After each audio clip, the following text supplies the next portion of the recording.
Assalamualaikum warahmatullahi wabarakatuh. Perkenalkan, nama saya Ramya Damayanti. Di sini saya mewakili tim kontra menolak mosi. Dewan ini percaya bahwa buku teks sejarah seharusnya lebih berfokus pada pengerjaan historiografi bottom up dibandingkan historiografi top down. Pertama, kita perlu paham dengan satu hal penting. Sejarah itu dibuat bukan hanya untuk menyentuh emosi, tetapi untuk membantu masyarakat agar memahami perjalanan negara secara runtut, jelas, dan objektif. Tim Prom tadi mengatakan bahwa sejarah harus lebih banyak berisi suara rakyat kecil, korban konflik, dan pengalaman individu karena dianggap lebih manusiawi. Sekilas memang terdengar lebih baik, tapi masalahnya ketika buku sejarah terlalu fokus pada pendekatan bottom up, justru muncul banyak resiko besar.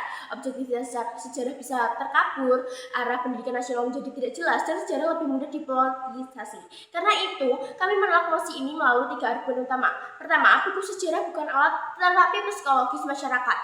Tim Pro menjadikan buku sejarah sebagai alat penyembuhan trauma sosial. Mereka percaya bahwa dengan menampilkan penderitaan kelompok tertentu, masyarakat akan lebih memahami masa lalu dan konflik bisa berkurang. Namun, kami menolak logika tersebut. Kenapa? Karena fungsi utama buku sejarah adalah pendidikan akademik, bukan pemulihan emosional. Kalau negara ingin menyelesaikan trauma sosial, maka caranya adalah lewat rekonsiliasi nasional, pengenalan dan pelindungan HAM, dan pemerataan ekonomi, bukan dengan mengubah fokus utama buku sejarah. Konflik sosial juga tidak muncul karena masyarakat membaca sejarah top down. Konflik terjadi karena ketimpangan ekonomi, diskriminasi politik, lemahnya hukum, atau provokasi dari elit tertentu. Artinya, mengganti narasi sejarah belum tentu menyelesaikan akar masalah. Bahkan dalam banyak kasus, terlalu menekankan penderitaan satu kelompok justru bisa membuka lama yang sudah terkubur dan memperbesar rasa curiga antar kelompok. Bayangkan, jika buku sejarah terlalu fokus pada kekejaman kelompok tertentu terhadap kelompok lain, generasi berikutnya bisa tumbuh dengan rasa dendam historis. Mereka mulai melihat identitas tertentu sebagai musuh masa lalu. Padahal tujuan pendidikan nasional adalah membangun pendidikan nasional, membangun persatuan, bukan memperpanjang konflik. Argumen kedua, historiografi bottom up tidak cocok dijadikan fokus utama buku teks nasional. Kami tidak bilang pendekatan bottom up sepenuhnya salah. Pendekatan ini tidak bermanfaat sebagai pelengkap sebagai pelengkap agar sejarah punya lebih banyak sudut pandang.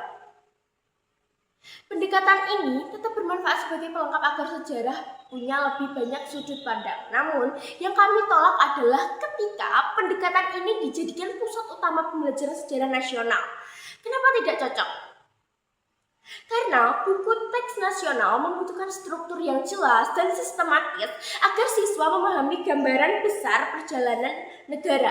Pendekatan top down membantu siswa memahami bagaimana sih negara terbentuk, bagaimana perang terjadi, bagaimana diplomasi dilakukan, dan bagaimana kebijakan dibuat. Lalu bagaimana sih tokoh nasional mengaruhi arah sejarah. Ini penting karena sejarah nasional tidak bisa dipahami hanya dengan pengalaman individu. Contohnya saat membahas proklamasi kemerdekaan Indonesia, siswa perlu memahami peran Soekarno dan Muhammad Hatta, kondisi geopolitik dunia, kekalahan Jepang, diplomasi internasional, sampai proses pembentukan negara. Kalau terlalu fokus pada cerita rakyat lokal atau pengalaman personal masyarakat daerah, siswa bisa kehilangan gambaran besar tentang bagaimana Indonesia lahir sebagai negara. Akibatnya, sejarah menjadi terpecah-pecah dan tidak runtut atau rapi. Selain itu, bottom up juga punya masalah besar, yaitu terlalu subjektif. Karena sumbernya berasal dari pengalaman individu atau kelompok kecil, maka interpretasinya bisa sangat berbeda. Satu kelompok merasa menjadi korban, kelompok lain merasa dirinya benar. Kalau semua perspektif dimasukkan tanpa batas yang jelas, buku sejarah akan kehilangan standar objektivitas. Negara akhirnya kesulitan menentukan mana fakta sejarah, mana opini, dan mana narasi politik. Pada akhirnya, sejarah berubah menjadi arena perebutan identitas. Kelompok A ingin versinya dimasukkan, kelompok B menolak, kelompok C C. Merasa tidak diwakili. Ini berbahaya bagi negara multikultural seperti Indonesia. Karena buku sejarah nasional seharusnya menjadi alat pemersatu, bukan sumber perdebatan identitas tanpa akhir. Argumen ketiga, pendekatan ini bermasalah secara legislasi dan implementasi pendidikan. Sebuah kebijakan pendidikan harus realistis untuk diterapkan. Tim Pro gagal menjelaskan bagaimana negara akan menentukan standar historiografi bottom-up secara nasional. Pertanyaannya sederhana. Siapa yang menentukan cerita rakyat mana yang valid? Siapa yang menentukan kelompok mana yang paling layak diwakili? Bagaimana negara memverifikasi ribuan pengalaman lokal yang berbeda-beda? Indonesia memiliki ratusan suku, budaya, dan pengalaman sejarah lokal.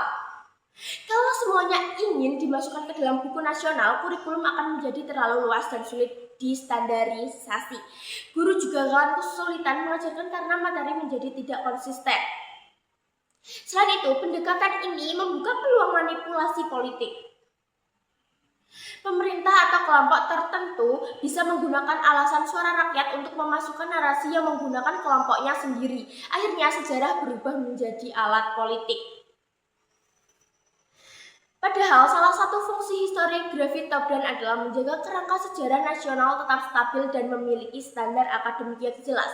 Tim Pro mungkin akan mengatakan bahwa top-down terlalu berpusat pada elit dan tokoh besar. Namun kami ingin bertanya kembali, apakah tokoh besar memang tidak penting dalam sejarah? Itu penting.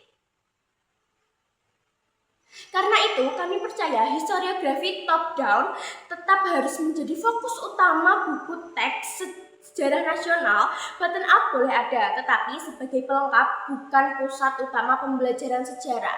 Nah, sekian dari saya. Terima kasih. Wassalamualaikum warahmatullahi wabarakatuh.